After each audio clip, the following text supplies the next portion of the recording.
Alors, dans ce cours, on va s'intéresser au Shidur. Le Shidur, c'est la formule préconisée par nos sages pour qu'un homme et une femme se marient. Donc, ils se rencontrent, d'accord, on les propose l'un à l'autre, et puis ils vont se rencontrer. Au préalable, il faut quand même qu'ils prennent quelques renseignements les uns sur les autres.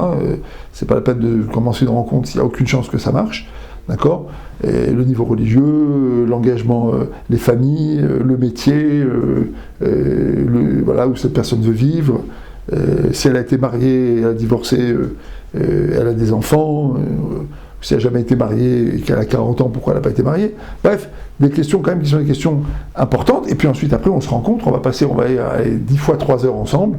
Et je vous garantis qu'au bout de 10 fois 3 heures, on est parfaitement capable de dire si oui ou non, on a envie de convoler en juste noces avec cette personne. Mais beaucoup de gens disent, le Shidur, c'est formel. Beaucoup de gens qui disent, le Shidur, c'est formel. Cette rencontre-là, telle qu'elle est, elle est posée, telle qu'elle est instituée, elle est formelle.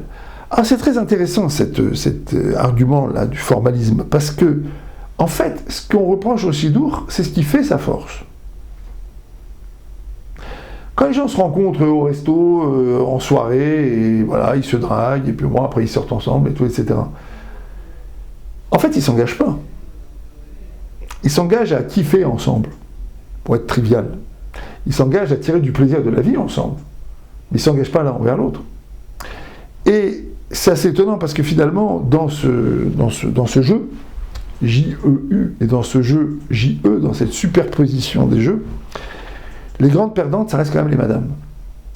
Parce qu'une femme s'engage beaucoup dans une relation, sur le plan émotionnel, sur le plan psychique, mental, voire spirituel. Une femme s'engage énormément dans une relation. Et donc, à partir du moment où cette relation se défait, parce qu'en fait, on n'avait que les avantages, entre guillemets, mais pas les inconvénients, on n'avait que les avantages de la jouissance commune, mais pas les inconvénients de l'engagement commun à tout faire pour que notre relation soit une relation qui marche, quand elle se défait, c'est extrêmement destructeur. Alors évidemment pour la femme, mais pour les hommes aussi, certainement. Les femmes sont dans une grande souffrance psychologique.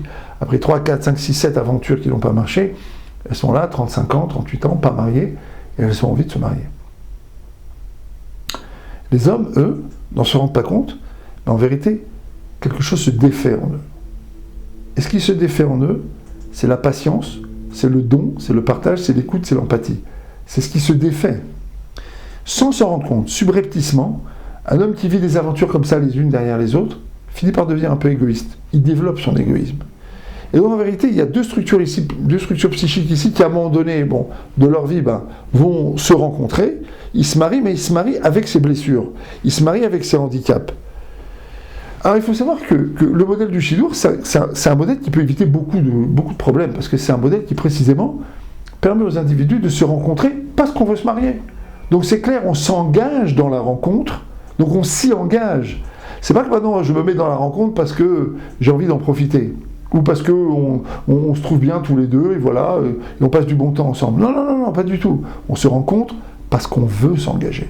C'est déjà tout à fait une autre mécanique, c'est une autre dynamique, c'est une autre positivité dans la rencontre. Et puis aussi autre chose, c'est que moi je ne connais pas de rencontre sans émotion. Qu'est-ce que ça veut dire de dire que le Shidur c'est formel? Mais quand on s'assied en face de quelqu'un pour se marier, on regarde cette personne, on entend le son de sa voix, on est interpellé par la musicalité de sa voix, par son intelligence, ou au contraire, parfois le manque d'intelligence, la beauté ou pas, la finesse, le goût des couleurs, le comportement, le déplacement de cette personne. Il y a toute une série de choses qui sont plastiques, esthétiques, qui vont réveiller chez nous des émotions et qui vont réveiller chez nous des ressentis. Qu'est-ce que ça veut dire de dire que le Shidur est formel? Il n'y a pas de Shidur formel, c'est faux. Le Shidur est en fait un cadre dans lequel on s'engage, mais dans lequel se révèlent des dizaines de ressentis et d'informations. Je viens de dire mieux que ça. C'est qu'au moment où on se parle, on a des milliers d'images en tête. Donc quand on se concentre sur une personne, pour une rencontre d'une telle importance, tellement décisive, est-ce que oui ou non on va se marier, on va construire notre vie ensemble, on aura des enfants ensemble, on va construire une famille, on deviendra des grands-parents, des arrière-grands-parents, c'est tellement décisif, évidemment que toute une série d'émotions et d'associations se réveillent et accompagnent cette rencontre. Donc dire du Shidur qu'il est formel et le rejeter pour cette raison, je pense que c'est passer à côté d'une grande chance. Je pense que c'est très très bien de rencontrer des gens, dans le but avoué clairement de savoir si oui ou non on peut se marier ensemble. Et faites confiance à vos ressentis. Je vous garantis que si vous passez quelques heures avec quelqu'un, vous allez vous promener avec cette personne, vous discutez, et ensuite vous allez au resto, puis plus tard, si ça marche bien, 5, 6, 7 rencontres, allez, on va faire un tour à la mer, on va faire un tour on va pique-niquer ensemble, on va faire du vélo, et puis on va vraiment passer du temps ensemble. Je vous garantis que quand on sait pourquoi on se rencontre, et qu'en même temps, on laisse, à un moment donné, jouer la magie de la rencontre, et bien on est accompagné par des sentiments et des ressentis, et ces sentiments et ces ressentis peuvent être très forts et très puissants, d'accord ?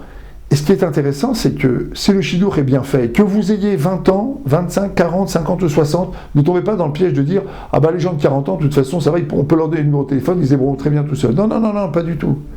Il faut que vous ayez une personne qui soit au milieu, qui représente pour vous deux une autorité, qui fasse tampon, et chez qui vous puissiez raconter des choses que vous n'allez pas raconter à l'autre. Et ces choses-là, elles sont importantes. Et il faut que ce soit une personne qui puisse gérer le Shidour. Vous racontez ça à la copine, au copain, à la cousine, au cousin, à des parents. C'est pas ces gens qui vont vous entendre, c'est pas forcément des gens qui vont être engagés dans la rencontre pour vous permettre d'y voir plus clair.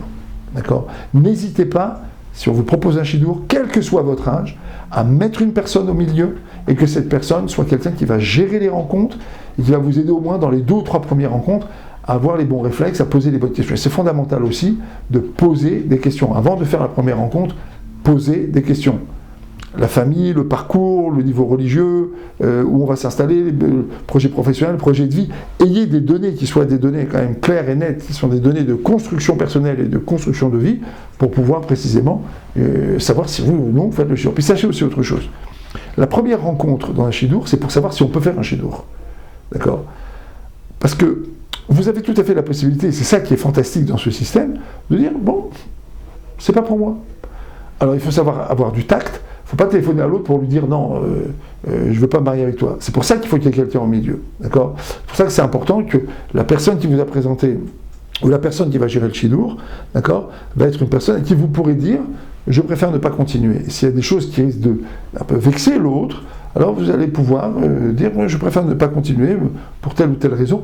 Vous avez le droit de mentir entre guillemets pour ne pas vexer, pour ne pas dire à l'autre des choses qui peuvent l'indisposer.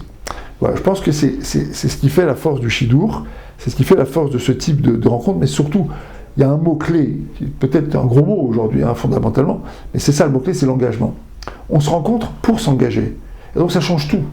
On ne se rencontre pas pour kiffer, on se rencontre parce qu'on doit aller vers quelque chose, donc on doit prendre des décisions, donc d'une certaine manière, on doit rendre des comptes, donc d'une certaine manière, on est déjà dans la logique du mariage, c'est ce qui dérange en fait beaucoup de gens dans le Shidour, parce que les gens n'ont pas envie de s'engager. Ils ont envie de batifoler, ils ont envie de faire leur vie tranquillement, etc. Faire sa vie tranquillement. La vie passe, 30 ans, 40 ans, 50 ans, on n'a rien construit. C'est très décevant. Donc moi, je vous conseille d'adopter cette méthode de rencontre et de ne pas hésiter à mettre une personne au milieu et de gérer ça avec un certain formalisme, justement. Et après, une fois que les rencontres ont lieu, de vous laisser envahir par les émotions, positives ou négatives, qui vont vous renseigner sur, finalement, sur la viabilité ou pas, finalement, de cette rencontre. Voilà, à bientôt.